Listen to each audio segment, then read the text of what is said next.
오늘의 사연, 지금부터 시작할게요. 안녕하세요. 제목 그대로예요. 아빠가 18살 어린 여자랑 결혼하시겠대요. 여자분은 아빠보다 18살 어리고 저랑은 11살 차이 나요. 솔직히 축하 못하겠더라고요. 가끔씩 아빠 방에서 여자 신음소리가 나오곤 했는데 그게 이런 게 아닐까 생각하니까 더 거부감이 들었던 것 같아요. 아빠가 젊은 여자랑 그 짓거리를 하고 있는 걸 상상하면 더 싫기도 했고요.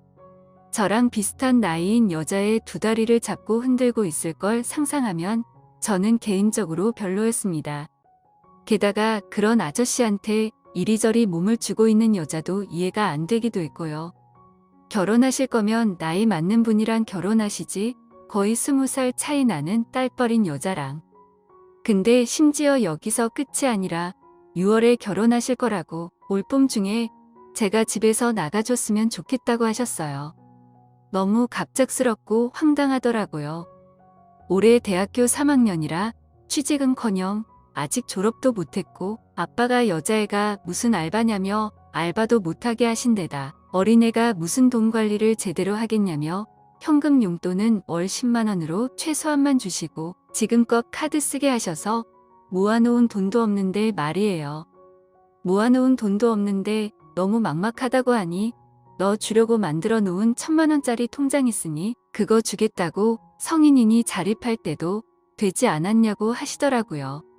미국에선 자식들 성인 되자마자 다 나가 산다고 이 돈으로 보증금하고 아르바이트 하면서 월세 내고 살 수 있지 않냐고 하시네요.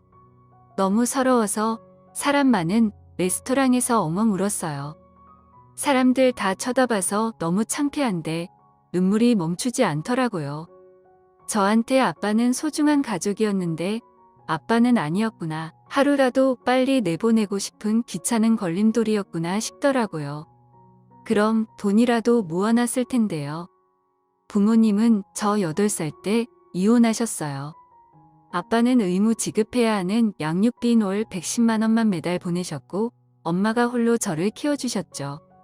19살까지 엄마랑 살다가 저는 대학 입학하고 기숙사 들어갔고 엄마는 미국에서 식당 하시는 이모가 일 좀 도와줬으면 좋겠다고 하셔서 미국에 계세요. 엄마가 출국하고 아빠 집으로 전입신고하면서 그때부터 아빠가 절 맡으셨어요. 2학년부터 거리가 많이 멀지 않아서 그런지 기숙사에서 나와서 아빠랑 살기 시작했어요. 집은 서울, 학교는 경기도예요. 같이 산 지 이제 1년쯤 된 거죠. 엄마는 저에게 가족이 하나라도 더 있길 바라셔서 제가 아빠랑도 잘 지내길 바라셨어요. 어릴 때부터 저에게 아빠가 당신에게 좋은 남편은 아니었지만 그걸로 제가 아빠를 미워할 필요는 없다며 가뜩이나 형제도 없고 가족이라곤 엄마 아빠 둘밖에 없으니 서로 사랑하며 잘 지냈으면 좋겠다고 하셨어요. 실제로도 학창 시절 동안 아빠랑 사이는 좋았어요. 하루 한 번씩 꼭 통화하고 한 달에 한두 번 꼬박꼬박 만나서 맛있는 것도 사 먹고 놀러도 가고 몇만 원씩 용돈도 주시고요. 근데 그런 아빠가 저랑 살기 시작하더니 변하시더라고요. 결제는 아빠 카드로 하고 장은 제가 봅니다. 대형마트에서 한 15만 원어치 장을 본 결제 문자가 찍힌 거 보고는 전화와서 어린애가 무슨 돈을 이렇게 쓰냐며 화내시다가 제가 영수증 찍어 보내며 사치한 거 아니다. 다 생필품이다. 품목별 가격 보셔라. 다 최대한 저렴하게 샀다고 해도 궁시렁궁시렁 하셨는데 장을 안 보시는 분이 잘 몰라서 그러신가 보다 했어요. 게다가 아빠는 집에서 잠만 주무세요. 처음 왔을 때 집에 물밖에 없었습니다. 가끔 제가 저녁에 치킨이라도 시켜 먹을 때면 옆에서 아빠는 하루 종일 이랬는데 팔자 좋네? 이런 식으로 한두 마디 하시고요. 그때까지는 그냥 회사 일이 힘드신가 보다 했는데 지금 생각하니 가끔 용돈이나 5만 원씩 쥐어주면 되던 학창 시절과 달리 제 생활비를 감당해야 하니 그게 아까웠던 거구나 싶어요. 대기업을 20년 넘게 다니면서 많진 않아도 부족하지 않게 버시고 외제차 끌고 다니고 주말마다 골프 치러 다니시는 분이 자식 입에 들어가는 건 아까우셨나 봐요. 레스토랑에서 혼자 나와서 길거리에서 엉엉 울면서 엄마한테 전화를 하니까 엄마가 곧장 아빠한테 전화해서 하나 있는 딸한테 못했던 아빠 노릇해보라고 기회 줬더니 네가 사람 새끼냐고 난리가 나셨고 당장 한국 들어오시겠다 하시더라고요. 이번에 아빠가 어떤 사람인지 아빠에게 제 존재가 뭔지 확실히 알아서 연 끊고 안 보고 살기로 했습니다. 딸 자식 버리고 대신 집에 들이는 그 18살 어린 여자분이랑 평생 깨 볶으면서 잘 사셨으면 좋겠네요.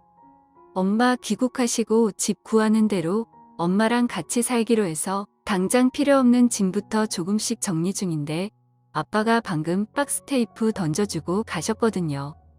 바닥에 툭 떨어져 있는 박스 테이프가 왠지 저 같아 갑자기 눈물이 펑펑 쏟아져서 서러운 마음에 주저리 적어봤습니다. 앞으로는 아빠 생각 안 하고 엄마랑 행복하게 재미나게 살려고요. 그래도 엄마한테는 소중한 딸이니까요. 길고 두서없는 글 끝까지 읽어주셔서 감사해요. 모두 좋은 하루 되시길 바랍니다. 그리고 혹시나 엄마에 대해 이렇게 말씀하실 분도 있으실 것 같아 적습니다. 엄마도 자기 인생 살려고 아빠한테 모든 걸 떠넘기고 미국으로 간 거 아니냐고 하실 수도 있는데 저 대학 들어가자마자 미국으로 가신 건 아니고 제가 대학교 1학년 2학기 막 개강했을 때쯤 이모가 딸도 기숙사 갔고 혼자 심심할 텐데 졸업할 때까지 미국에서 식당 일 좀 도우면서 같이 여행 다니는 거 어떠냐고 연락 주셨어요. 이모가 미혼이세요. 멋진 싱글. 엄마는 제가 방학에도 기숙사에 있는 것도 아니고 기숙사에 떨어질 수도 있는 거라 걱정하시면서 아빠랑 저한테 의견을 물으셨어요. 아빠는 좋다고 저랑 같이 못 살아서 아쉬웠다고 흔쾌히 동의하셨고 저도 아빠랑 같이 살아보는 것도 좋고 젊은 시절 혼자 저 키우느라 여행 한번 못 가보신 엄마가 좋은 경험하셨으면 해서 꼭 가시라고 했어요. 제가 학생일 때 아빠가 내내 아빠 집 쪽으로 전화 가서 아빠랑 살면 안 되냐고 여기서 새 친구 사귀면 안 돼? 이런 말 많이 하셨어요. 그래서 1학년 2학기 마치고 아빠랑 겨울방학부터 합가했고 2학년 기숙사 떨어져서 쭉 같이 살게 된 거고요. 엄마는 그냥 이모 도와드리기랑 여행 겸해서 간 거고 현재 작은 상가 건물 하나 월세 받으며 지내시는데 해외에 계시는 동안은 첫째 이모가 대신 관리해 주셨어요. 그것도 평생 첫째 이모한테 맡길 수도 없어서 길게 안 있고 저 대학 졸업하면 바로 돌아오실 예정이었어요. 이번 일 때문에 그 시기가 조금 당겨지긴 했지만요. 그리고 가장 하고 싶었던 얘기예요. 연 끊고 나서 아빠한테 손 벌릴 일도 없어요. 완전히 끊을 거예요. 먼저 이 부분은 아빠보다 엄마가 더 여유로우셔서 굳이 아빠 얼굴 보며 돈 달라고 할 일 없을 것 같고요. 더 이상 그 집에 가서 새엄마 신음소리 듣기도 싫고요. 엄마는 한 게 뭐 있냐? 아빠가 양육비 지급하고 1년간 먹여 살려준 건 왜 생각 안 하냐? 그런 이야기도 그걸로 할 도리를 다 했다기엔 아빠가 저희 엄마한테 너무 빚진 게 많아요. 첫 번째는 아빠가 빚이 있다고 거짓말하고 생활비를 전혀 지급하지 않았어요. 결혼 초기에 아빠가 결혼 전에 진 큰 빚이 있어서 빚 갚고 나면 남는 게 없다고 정말 미안하다고 엄마한테 무릎 꿇고 울면서 비셨대요. 그래서 엄마는 저 먹여 살리고 생활비를 벌기 위해 온갖 잡일을 도맡아 하며 지내셨고요. 근데 그게 모두 거짓이었던 거죠. 빚은 있지도 않았고요. 아내가 뼈 빠지게 온갖 잡일을 하는 걸 옆에서 지켜보면서 거짓말치고 그 월급은 모두 당신 용돈으로 쓰셨던 거죠. 둘째는 아빠도 엄마한테 얹혀 사셨어요. 첫 번째 사건을 계기로 두 분 사이는 완전히 틀어졌고 각자 돈 쓰며 말 한마디도 안 하고 정말 공간만 공유하며 사셨어요. 다행히 제가 어린이집 한창 다닐 때쯤 엄마가 차리신 식당이 대박이 나셨고 유치원 때 70평대 큰 집으로 이사 갔어요. 일단은 부부니 물론 각방이었지만 아빠도 같이 왔고 생활비는 여전히 안 내셨고요. 결혼 생활 내내 돈 한 푼 안 쓰신 거죠. 엄마 집에서 먹고 자고 하면서요. 셋째는 아빠가 나갈 때 엄마한테 8천만 원을 받아서 나갔어요. 받았다기보단 빌려줬다는 게 맞겠네요. 아직 한 푼도 안 갚으셨고요. 계속 이혼 못한다고 버티던 아빠가 저 8살 때 이혼해 주겠다 하셨대요. 근데 명품과 골프랑 술 좋아하시고 많이 사치스러우신 분이니 모아놓은 돈이 한 푼도 없다며 8천만 원만 빌려달라고 하길래 엄마는 치워버린다 셈치고 그냥 주셨대요. 엄마는 아빠 성격상 안 갚을 거 알고 있었는데 8천보다는 당신 행복이 더 가치 있다고 생각하셨대요.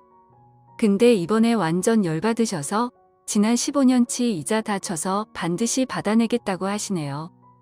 왜 결혼 초기에 진작 이혼 소송을 진행하지 않고 참고 살았는지 궁금하실 수도 있으실 텐데 첫 번째 사건 이후로 엄마는 아빠가 정떨어지다 못해 말도 섞기 싫을 정도로 너무너무 싫어지셨대요.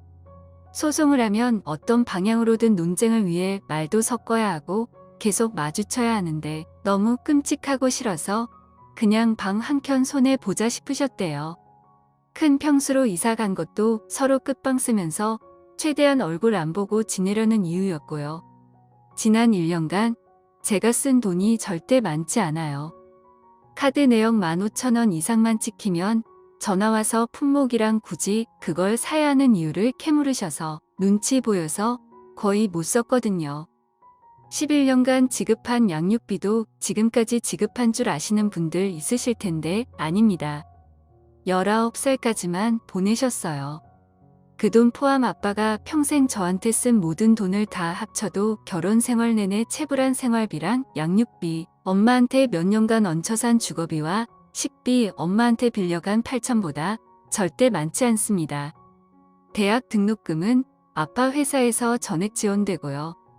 뭐 그것도 아빠 통한 거 아니냐고 하실 수도 있지만 결과적으로 아빠가 제 등록금에 소비한 금액이 0원이란 사실은 지울 수 없네요.